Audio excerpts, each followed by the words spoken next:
শুরুতে জানিয়ে দেব নেতানিয়াহুর পদত্যাগের দাবিতে ইসরায়েলে বড় বিক্ষোভ সমাবেশ। এছাড়া রয়েছে ইসরায়েলকে এবার শাস্তি দিতে চায় সৌদি আরব, নিচ্ছেন কঠোর পদক্ষেপ। জানিয়ে দেব আফগানিস্তানকে বন্ধু হিসেবে ঘোষণা দিলেন ভ্লাদিমির পুতিন। জানিয়ে দেব ইউক্রেনে রুশ হামলায় 23 জনের মৃত্যু।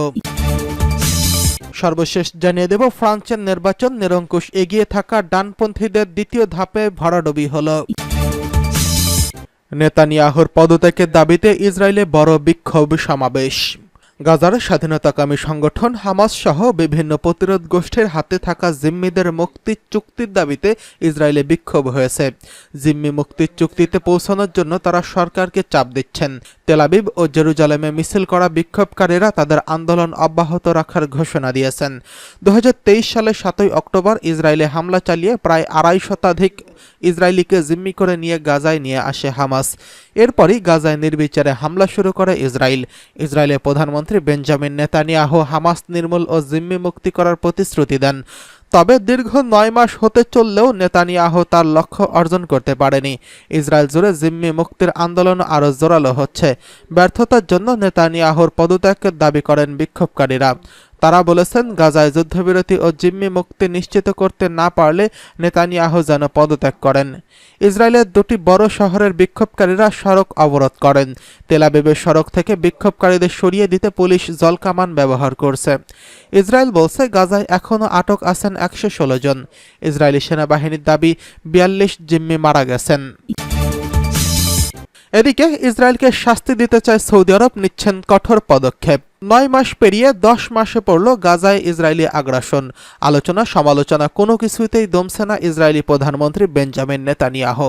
শতবার বুঝিয়েও যখন কোনো সমাধান পাওয়া গেল না, তাই এবার দেশটিকে শাস্তি দিতে পশ্চিমা মিত্রদের প্রতি আহ্বান জানিয়েছেন সৌদি পররাষ্ট্রমন্ত্রী প্রিন্স ফয়সাল বিন ফারহান। যুদ্ধবিরতি নিয়ে কয়েক দফা আলোচনাও হয়েছে। মিশর ও কাতারেও বৈঠক হয়েছে। এমনকি কিছুদিন আগে কাতারে গিয়ে বৈঠক করে এসেছেন ইসরায়েলের গোয়েন্দা সংস্থা মোসাদের প্রধান ডেভিড বার্নিয়া। তবে বারবার আলোচনায়ও কোনো লাভ হয়নি।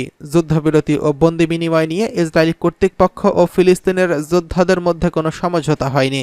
এমত অবস্থায় আর হাতে হাত রেখে বসে থাকতে পারেনি সৌদি আরব। ইসরায়েলের বিরুদ্ধে ফুঁসে উঠেছে দেশটি। ফিলিস্তিনিদের উপর ইসরায়েলি আগ্রাসন শুরুর পর এই প্রথম এতটা জোরালোভাবে তেল আবিবের বিরুদ্ধে সরব হয়েছে সৌদি আরব। চলতি সপ্তাহে স্পেনের রাজধানী মাদ্রিদে ইউরোপিয়ান কাউন্সিল অন ফরেন রিলেশনসের এক বৈঠকে ইসরায়েলের উপর নিষেধাজ্ঞার এই আহ্বান জানান প্রিন্স ফয়সাল। সৌদি পররাষ্ট্রমন্ত্রী জোর দিয়ে আরও বলেন, গাজায় এতদিন আন্তর্জাতিক মানবিক আইনের মৌলিক নীতি লঙ্ঘন করেছে ইসরায়েলি বাহিনী।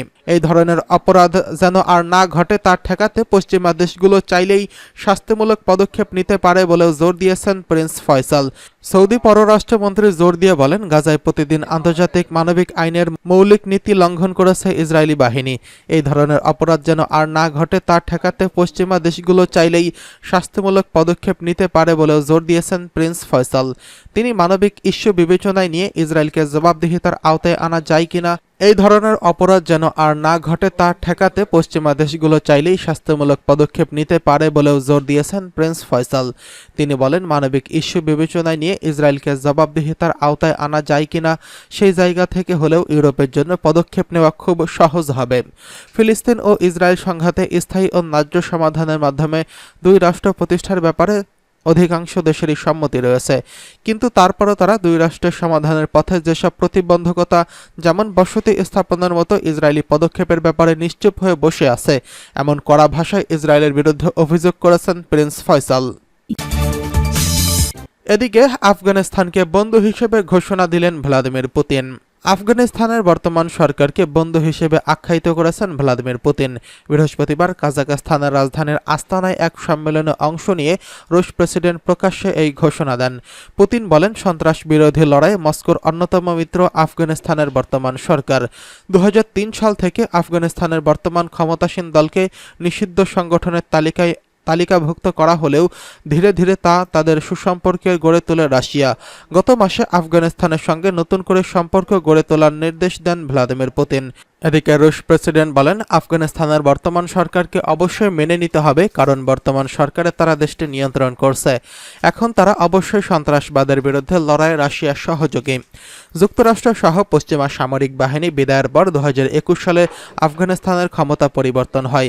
এরপর ইসলামিক আইনের কট্টর বিধিবিধান কার্যকর করে বর্তমান ক্ষমতাসীন গোষ্ঠী। পুতিন বলেন, আফগানের মতো বর্তমান সরকার কিছু দায়িত্ব গ্রহণ করলেও এখনও এমন অনেক সমস্যা রয়েছে, যা সমাধানের জন্য দেশের ভেতরে ও আন্তর্জাতিক সম্প্রদায়ের ক্রমাগত মনোযোগ দেওয়া প্রয়োজন। আমি নিশ্চিত যে আফগানিস্তানের সবকিছুই স্থিতিশীল করতে আগ্রহী দেশটির বর্তমান সরকার। এদিকে যুক্তরাষ্ট্র ও ইসরায়েলের সঙ্গে রাশিয়ার নতুন করে উত্তেজনা তৈরি হয়েছে। ইসরায়েল ইউক্রেনকে প্যাট্রিয়ট ক্ষেপণাস্ত্র দেওয়ার ইঙ্গিত দেওয়ায় এই উত্তেজনা আরও বৃদ্ধি পেয়েছে। মূলত 30 বছরেরও বেশি সময় আগে যুক্তরাষ্ট্রের কাছ থেকে 8টি প্যাট্রিয়ট ক্ষেপণাস্ত্র প্রতিরক্ষা সিস্টেম কিনেছিল ইসরায়েল। এই সিস্টেমগুলো সবই M901 PSC-2 ব্যাটারির মডেলের, কিন্তু গত এপ্রিল মাসে ইসরায়েলের প্রতিরক্ষা মন্ত্রণালয় ঘোষণা দেয় পুরনো হয়ে যাওয়ায় এই সমরাস্ত্রগুলো তারা আর ব্যবহার করবে না। ইসরায়েলের এই ঘোষণার পরপরই ক্ষেপণাস্ত্র প্রতিরক্ষা সিস্টেমগুলো ইউক্রেনের প্রতিরক্ষা বাহিনীকে দেওয়ার অনুরোধ জানায় কিয়েভ। এই ইস্যুতে যুক্তরাষ্ট্র, ইসরায়েল ও ইউক্রেনের মধ্যে সাম্প্রতিক কয়েক দফার আলোচনাও হয়েছে। তবে বসে থাকেনি পুতিন। তিনি নিষিদ্ধ ঘোষিত মাঝারি পাল্লার মিসাইলের উৎপাদন শুরুর নির্দেশ দিয়েছেন। ধারণা করা হচ্ছে ইসরায়েল ও যুক্তরাষ্ট্রকে শায়েস্তা করতে পুতিন এমন কঠিন সিদ্ধান্ত নিয়েছেন। এদিকে ইউক্রেনের রুশ হামলায় 23 জনের মৃত্যু। ইউক্রেনে বিভিন্ন শহরে রাশিয়ার হামলায় অন্তত 23 জনের মৃত্যু হয়েছে বলে জানিয়েছে ব্রিটিশ সংবাদ মাধ্যম বিবিসি। ইউক্রেনের কর্মকর্তারা এই মৃত্যুর বিষয়টি নিশ্চিত করেছেন। ইউক্রেনের রাজধানী কিয়েভে দিনে চালানো বিরল হামলায় অন্তত 9 জন নিহত হয়েছেন। শহরটির মেয়র জানিয়েছেন, উদ্ধার কাজের সময় একটি শিশু হাসপাতালে ক্ষেপণাস্ত্রতে আঘাত হেনেছে। শহরের সামরিক প্রশাসনের প্রধান জানিয়েছেন, ওই এলাকায় রাশিয়ার হামলায় অন্তত 10 জন নিহত হয়েছেন। এছাড়াও পেক্রোভস্কে 3 জন নিহত হয়েছেন। দিনিপ্রো শহরে 1 জন নিহত হয়েছেন। ইউক্রেনের প্রেসিডেন্ট ভ্লাদিমির জেলেনস্কি পোল্যান্ড শহরে থাকায় অবস্থায় জানিয়েছেন, এই দিন তার দেশে 40টিরও বেশি ক্ষেপণাস্ত্র হামলা চালানো হয়েছে। জেলেনস্কি বলেছেন, কিয়েভ, দিনিপ্রো, কিরিভি বিভিন্ন শহরে 40টিরও বেশি বিভিন্ন ধরনের ক্ষেপণাস্ত্র হামলা চালানো হয়েছে। এতে আবাসিক ভবন, অবকাঠামো ও শিশু হাসপাতাল ক্ষতিগ্রস্ত হয়েছে। এদিকে ফ্রান্সের নির্বাচন নিরঙ্কুশ এগিয়ে থাকা ডানপন্থীদের দ্বিতীয় ধাপে ভরাডুবি হলো। ফ্রান্সের পার্লামেন্ট নির্বাচনে প্রথম ধাপের ভোট বিরাট ব্যবধানে এগিয়েছিল কট্টর ডানপন্থীরা। নিরঙ্কুশ সমর্থনের মধ্য দিয়েই প্রথমবারের মতো ক্ষমতায় যাওয়ার সম্ভাবনা তৈরি করেছিল মেরিন লে পেনের নেতৃত্বাধীন জোট। তবে দ্বিতীয় ধাপের ভোটের পর সব হিসাব উল্টে দিয়ে বাজিমাত করেছে বামপন্থী জোট নিউ পপুলার ফ্রন্ট। আনুষ্ঠানিক ফল ঘোষণার 182টি আসন জিতে শীর্ষস্থান অর্জন করেছে নিউ পপুলার ফ্রন্ট।